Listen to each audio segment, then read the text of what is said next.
The general manager of your Oakland Athletics, David Forst, leading us off here in the treehouse. How are you on a Friday, the last homestand of the year? Yeah, it's hard to believe we're already here in September. It's been a long year, but we've nice 3-3 road trip, and hopefully some more W's ahead in the last 16 games of the season. So here we go. So many different people, who are working around the team. This is it. But for the front office, it never stops, right? So it's like everybody goes, oh, this is it. Goodbye, everybody. You're like, well, you're right back on it. So it's never like you really ever stop. No, it's not. The hours change, but the work doesn't. So, yeah, we're already sort of close to off-season mode, thinking about things that need to get done in October with personnel throughout the system and things like that. But yeah, it just changes. It doesn't stop. I don't know if you know this, but Cody and I have been putting a list together, and we're going to call you the day after the final game, that Monday. We're already forming our spring training list and what we expect and the competition we like to see. So we just want to run it by you that Monday, saying we're kind of ready to go. I was hoping you were going to call me that day and see where I wanted to play golf for the next week. That's what I was hoping for that Monday. But yeah, I mean, hey, if there's something to get excited about next spring, let's start on October 2nd. I want to start today with your coaches. Yeah. Because if you and you're going to hear this later, Mark Kotze, we brought up the defense, and he goes, man, we've turned more double plays, and I keep score every game. So it's something you notice when you're writing 5-4-3, 6-4-3, 4-6-3. You start to realize, wow, a lot more double plays, a lot more balls on the ground.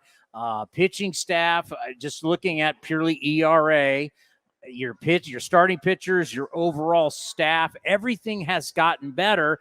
And we always applaud, and we should. The players are the ones who play. But one of the reasons why they're getting better, it's your coaching staff. We really need to say these guys have worked their tails off this year, countless hours, countless time. They're wearing all the losses too, but boy, they have never wavered. Talk about your coaching staff, what they've done, and how they've helped the guys that are here get better. Yeah, there's no doubt. And I think it's interesting that you mentioned, you've got Bob on the show. Bob is here because a lot of these guys came up through the system while Bob was managing. Mark inherited a really good staff, plus added some guys to it. But I think the defining characteristic of this coaching staff and a lot of the staffs we've had in Oakland is the work ethic and the time that these guys put in behind the scenes. And you talk about Scott Emerson, and no one prepares more for a game than Scott. And Eric Martins, who's out there at 1 o'clock with the infielders, and Mike Aldretti, who does a little bit of everything. He works with the outfielders. He's in the cage. Darren Bush came through our system as a lifelong minor league manager and now has gotten here and has done the bullpen job and the bench job and the hitting job and the third base coaching job. And these guys who put in so much work. And like you said, you really can see the tangible results out on the field. I mean, look, we were not a good defensive team for a lot of this season. Yeah. There's no way to sugarcoat that. But you see the impact that Geloff has had since he came up to play second base. You see the progress that Jordan Diaz has had at third base. I mean, this is a guy who, in the minor leagues at times, we weren't sure there was a defensive position for him in the big leagues. And it starts with a guy like Juan Neveretti in the minor leagues. And then they follow through with it at AA and AAA and work him. And he gets here, and Eric Martins gets a hold of him. And he's out there playing third base every day in the big leagues, like something we weren't sure was possible. So, yeah, I know these guys, they don't look for the credit. They can see it on the field. I think they know, what the results are, but they absolutely deserve a lot of credit because they are putting in more work than anybody else. We see that in all of sports where you have a guy who's got talent, but you don't know what he's going to do with the rest. I mean, we see that in football. We see it in basketball. It's like this guy can shoot, but he can't play D. Or this guy, hey, he can. Some guys are great run blockers, but they can't pass block, right? So you're trying to figure out how tough is that when you have a player and you go, I know he can hit. Yeah. Just where the heck are we going to play him? Like, how do those discussions work? Because there's a lot of positions, but obviously he doesn't have one, and that's a problem. Yeah, I mean, that's why, the complete players are so valuable in this game. The guys who can do it on both sides. I mean, obviously, the most extreme example is a Mookie Betts, a guy who is a gold glover at multiple positions and is a silver slugger. But you look for that complete player because if you have someone who can hit, but there's nowhere to put him in the field, it's hard to play that guy. Similarly, you could have a gold glove outfielder, but can't do it on the offensive end. It's hard to, on a 26 or even a 28-man roster, to hide that guy. So that's where coaching and player development is so huge, to really refine the game before guys get here and make sure they can do those things. You know, a guy like Mookie Betts, it's like enough's enough. All right, I get it. You're a perfect bowler. You're one of the best. I mean, he's going to be a Hall of Famer, right? He's one of the best players of his generation. Now, I'll play short. I'll play second. It's like enough. Right. Yeah. Enough. And we again, get it. We get it. I think his name came to mind. He's been in the news the last 24 hours with the changes in Boston and all that. But yeah, I mean, that is, there's plenty of other guys in the game, obviously. The guy Acuna in Atlanta can kind of do it on both sides too. So. Well, I'll tell you what, our game is really interesting, and I've known you a long time now, and you are a Harvard guy. I think the only time we talk about that is when we're talking about your career as a great shortstop. But in our game, we have a lot of smart people. We have a lot of Ivy League, MIT, Stanford. We got a lot of smart people. And over the years, and Moneyball was a part of this, is where you take old school baseball people who are traditionally really good athletes, right? They played at the big league level. They were some of the greatest athletes of their time. And then you got these guys who are super smart, and their strength is how smart they are versus guys. So you have this collection of people to come together. And I've been around a lot of these people. You've never been that guy. You've never went around telling everybody you're a Harvard guy. But you see how in baseball, the mixture of classic, I'm successful, and my identity through life has been I'm a great athlete, versus my identity through my life is look how smart I am. It's a great achievement. I went to a school and I had great tests. It's interesting how baseball works. You've been in it for years. You've really seen the change. Yeah, certainly. And it does have to be a mixture. I mean, there is, I think because of Moneyball to some extent, there's this sort of idea that it's scouts versus stats. And I don't think that's a realistic picture of how things work in a front office. I don't think there ever has been in our office or anywhere else this real sort of clash or this idea that you can do one or the other. And there are a lot of people out there whose backgrounds are blending both. I mean, you look at GMs, Chris Young, Princeton guy, pitched in the big leagues for 15 years. Great basketball player. Sammy Fold went to Stanford, also played outfield for 10 years in the big leagues. Like, there are these guys who've blended the two, and you do have to have a mix to be successful. So for those of us who didn't play in the big leagues or play at a high level, like, you got to meet everybody where they are and make sure it's a blend what you're doing. You did get paid to play, though. Someone gave you a paycheck, and if you get paid, I'm sure they regret it to this day. So have you ever seen those YouTube videos of when they talk about fueling the plane as the plane is still in the air? How hectic and crazy that is. Like, you're like, there's nothing but disaster and turbulence. And like, that's what some organizations want to do. And I want to ask you, how tough is that to say, okay, I want you to win. I want you to have a great farm system. I want you to keep money to where we want it there, to do it all at the same time. It's fly the plane and fill it at the same time. That's really hard to do. It is. It's really hard. Even at the highest levels of payroll and salary and things like that. I mean, we've always had to balance it, and we've had these cycles of winning, followed by knowing we're going to have to step back and rebuild, just because of the transactional nature of our roster. But even at the highest payroll levels, the Dodgers are obviously the best at it, but outside of that, everybody else has to kind of try and do both at once, and it is a balancing act. You mentioned Bob Melvin being back in the park. I know you guys had breakfast today. We did. You think about how long you've been with the A's. How long was he here? I mean, it's about a third or so of about half. Half. He was here for almost 12 years. This is my 24th year. So that's a long time to have a relationship with somebody. What was it like now having breakfast with Bob Melvin, the manager? Because you guys had good times, you clashed at times. That's just how it works. What was it like now just having breakfast with Bob Melvin, the manager of a different team? It's very different. Yes, we had our clashes, we had our differences, and that's natural when you're in those positions. But no, since Bob has left, we've stayed in touch. This was the first time, I think, other than just sort of passing in spring training, that we've actually had a chance to sit down and get together. It was nice to catch up. Goose's party. That's right. Goose's party came by in spring training. But yeah, we caught up for an hour this morning. He's, of course, staying over at the Claremont because I don't think he knows there are any other hotels in the Bay Area. So we had breakfast over there and got to hear about his year a little bit. I mean, they've had a challenging season and obviously a lot of expectations coming off where they were at the end of last season, plus, their payroll, things like that. And he's had to deal with a lot of that. I think about where we are with today's baseball. You've got a lot of teams with a lot of question marks. We now have a lot of teams that have question marks beyond us with ballpark stuff. You've got a lot. Can you ever remember a time that you've been in baseball that you've had this many questions, like who's going to be here, who's running this, are they in, are they out, where are they going to play, new stadium? Do you remember a time it being like this? I mean, look, it feels very acute because of how much uncertainty there is around us right now. But you're right. We've seen a couple, head of baseball operations jobs change hands in the last few weeks. You've got the stadium issue in Tampa Bay, similar to what we dealt with. And the game has evolved to the point where, unfortunately, really only one team is allowed to consider their season a success, and everyone else has to figure out what went wrong. I mean, I talked to Bob a little bit about this morning. They went to, the last game of the NLCS last year, or maybe it was game 6. I don't remember. Game 6, yeah. But they had an incredible year. First time in maybe 30 years that San Diego had been at that point. And the narrative was like, what went wrong?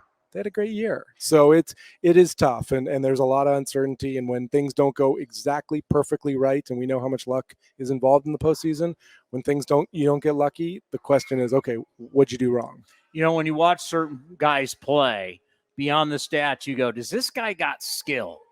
And I see that with JJ Bleday. I see skill. Now, we need him to see him hit more, but I like him defensively. I like the way he can run. I like the way he can throw.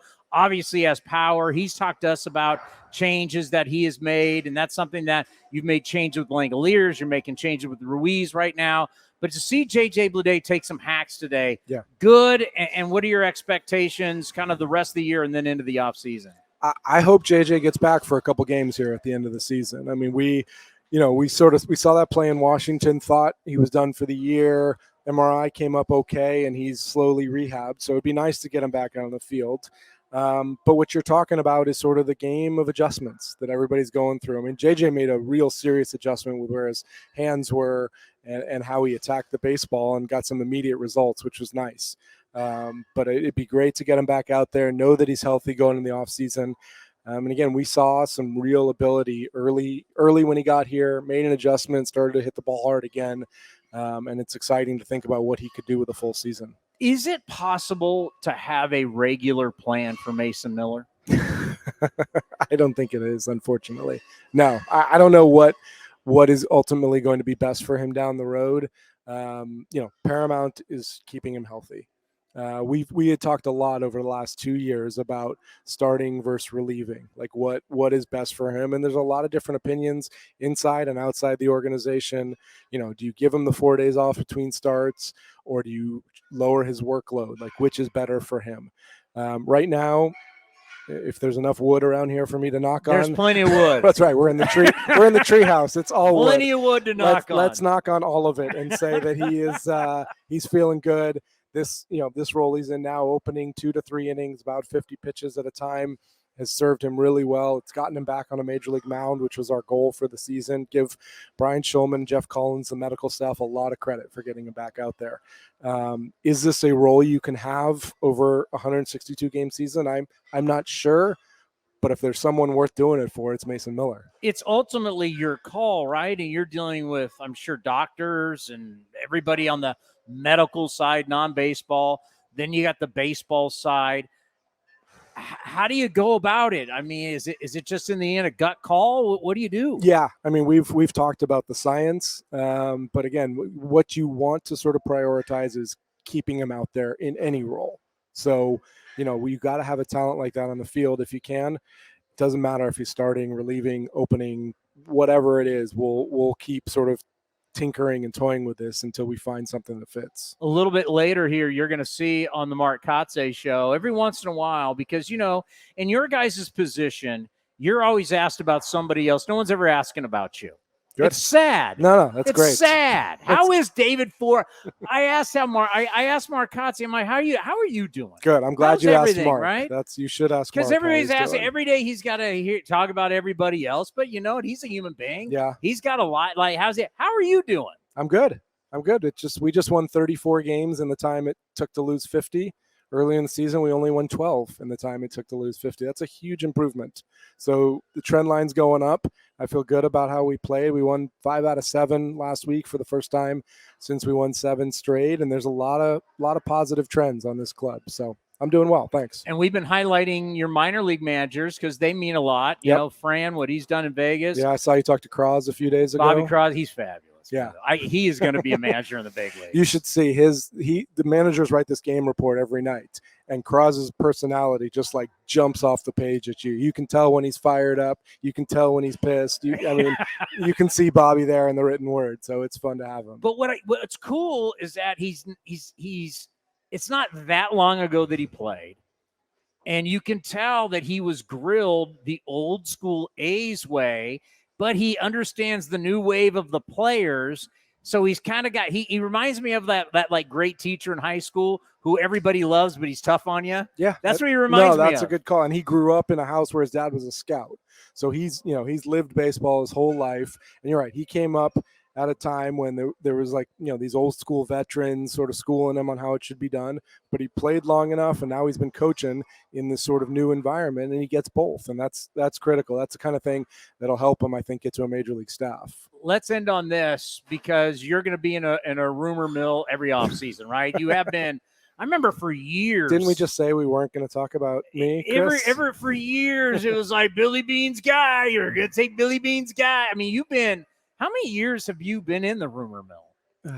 Man, when Theo got the job in Boston in 2003, I was rumored as going as his assistant GM. So let's call it 20 years. Wow. What is that like? It depends on what else is going on. Sometimes it's flattering. Yeah. Sometimes it's a little annoying. I guess it's good to be relevant. So I'll take it. I've been a part of rumors before, and it's dicey, right? I mean, in our industry, it's dicey when you're talking about different stations and all this kind of stuff. And I've been a part of that, and you don't like to. But I mean, I think people, what they need to understand is like, this is just home for all of us, right? No matter what the rumors are, they're like, people call up, and I can be honest, people have called me up and asked me about jobs and what I'd like to leave and get back into sports talk. And I just go, this is home. This is what we like to do. Right. And you're kind of in that. I mean, you've been doing this a long time, your entire adult professional life. That's true. Yeah. I've been in the Bay a long time. My wife works here. My kids go to school here. Like all those things have always been factors and will continue to be. Is your pickleball game better than your golf game? Much better. My golf game's terrible. So we got to get you out. We got sponsors. We got free golf. I'm excited for you and your staff. We'll take your staff. You tell me. I got you guys all set up. But yeah, my golf game's terrible. Pickleball, I'll go up against anyone right now. That guy right there. All right, Cody. Commander Cody. Got a league starting on Wednesday. Let's go. There's courts over at the Claremont. It's my home court. Let's see how we do. Now, according to the movie Moneyball and Brad Pitt, we're not selling jeans, so we're not looking. But I think I'm taking David Forst over you, Cody. I'm just saying. I'm a new pickleballer, so we're in a beginners league. The excuses have already started. Great stuff. Enjoy this homestand. We'll talk to you soon. Thanks, Tony.